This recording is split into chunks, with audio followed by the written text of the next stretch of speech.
this isn't one of my normal videos. I just couldn't resist throwing out another video today because there's been a bit of a controversy in the news about the Church of England, who, as ever, have put their foot in it. They put out a tweet calling Christians to pray for Richard Dawkins, but we all know Richard Dawkins doesn't appreciate prayer.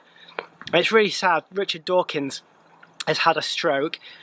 He's a very famous atheist, an amazing scientist, and the Church of England calling to prayer, I think, is a good thing, but for some reason they've been criticised for it.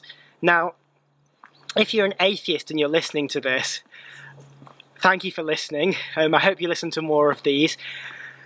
One of the things I'd say is prayer is, even if it doesn't work, even if we're just speaking empty words into an empty universe, there's no God out there to hear our prayers, it doesn't matter. Prayers still change the people who are praying, and prayer is kind of a way of wishing peace and wishing well to someone. Even if God's not listening, it'll still have a good effect on people to pray for Richard Dawkins. So I would challenge you not to criticise the Church of England for calling for prayer.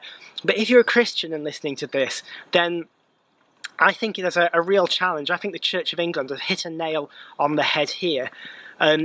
Now, on some levels, you could say that Richard Dawkins persecutes Christians. He tries to convince and argue them out of their beliefs and can be kind of passionate and perhaps angry at some points about religion and belief. And to me, that's persecution. It's maybe not be as bad as persecution that occurs in other countries, but there is a form of persecution and resistance to our faith. And Jesus says, pray for those who persecute you. And I really think that it's so important at this stage for us to be praying for Richard Dawkins. And I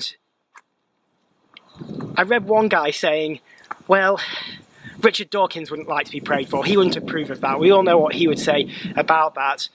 I don't know. I'm not going to speculate on what Richard Dawkins would or wouldn't say, but all I'd say is everyone has a choice of whether they pray or not pray. We all have free choice, and I wouldn't want to make my prayers an offence to him. I don't want to shove my prayers in his face. I don't want to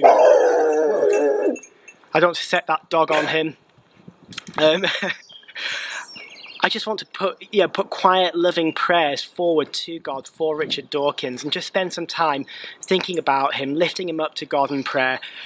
If you're a Christian, you believe prayer works, perhaps it'll speed up his recovery, perhaps it'll heal him, but just pray for him, just lift him before God